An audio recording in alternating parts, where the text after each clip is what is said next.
Nú víðanshlaupið haldið í 100. og annað skiptið. Hvernig gekk hlaupið að þessu sinni? Bara ljómandi vel, eins og í sögu.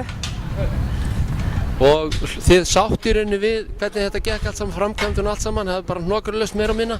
Algjörlega hnökralaust og mjög ánægð með nýja marksvæði hérna á Pósthússtrætinu. Virkilega skemmtileg stemming að sjá hlauparinn að koma hérna í mark á marksvæðinu. Nú voruð þið að breyta hlaupaleiðinni aðeins frá því síðast. Þið eru svona að fíntjúna leiðina. Hvernig finnst þér, er þetta orðið svona endalegt eða hvað heldurðu?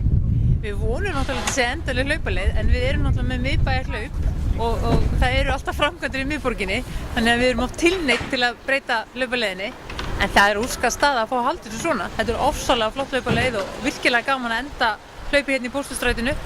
Mikil stemming í kringu það. En eins og ég segi, þá erum við náttúrulega í miðborginni, þetta er miðborgarhlaup og það er alltaf framkvæmdir í borginni þannig að við þurfum stundum að hnika henni til.